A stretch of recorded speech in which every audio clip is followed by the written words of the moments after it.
Hey guys, welcome to the second episode of Problem Solving Series for RMs by बड़ा finance.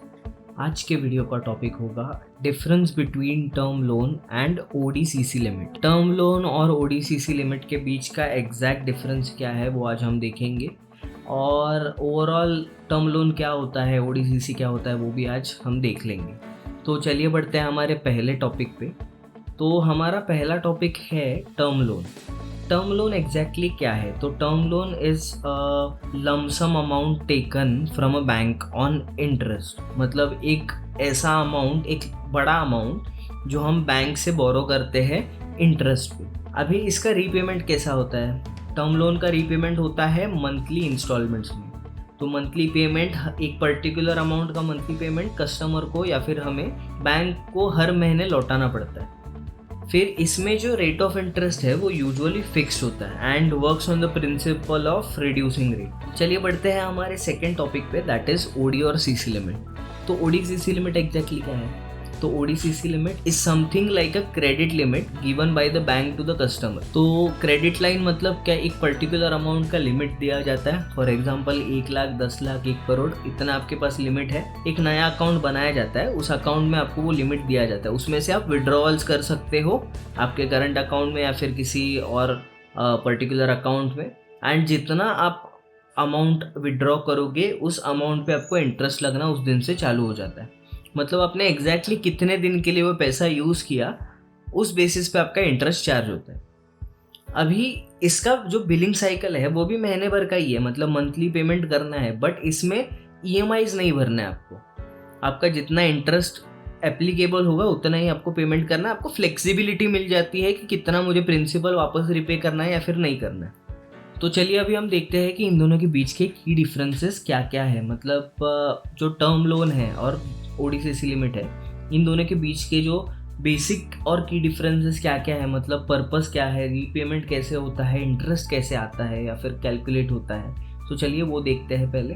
तो purpose क्या होगा इन दोनों loans का?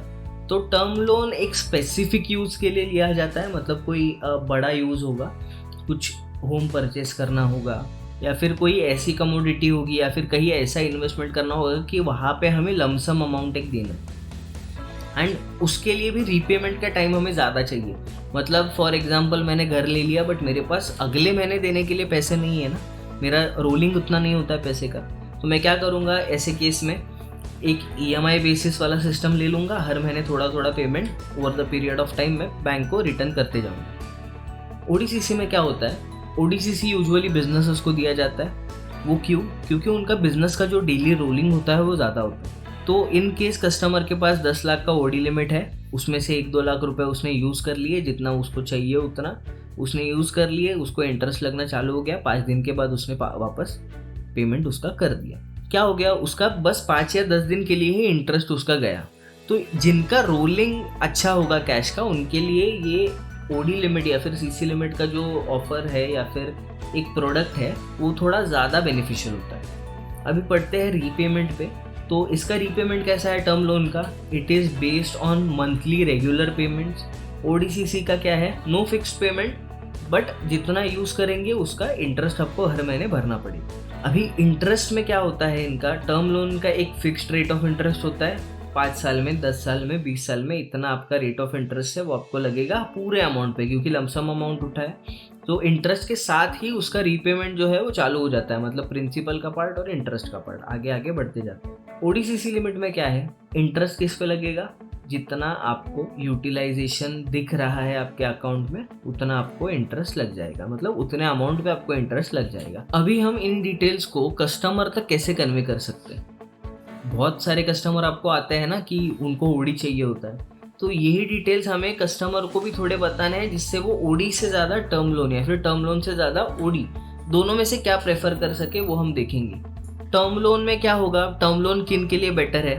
टर्म लोन उन कुछ लोगों के लिए बेटर है जिसका यूज़ ऑफ फंड स्पेसिफिक होगा एंड लॉन्गर रीपेमेंट चाहिए होगा। कस्टमर के पास इनकम कम है बट ज़्यादा अमाउंट चाहिए है, तो लॉन्गर छोटे छोटे ईएमआईज में बहुत लंबे टाइम तक वो टर्म लोन हम लोग कस्टमर को दे सकते हैं। ओडीसीसी लिमिट किसके लिए अच्छा होगा?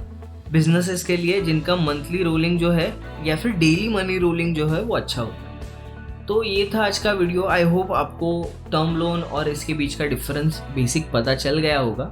इन केस कुछ डाउट्स होंगे तो definitely contact me. Thank you for watching this video. Have a nice day.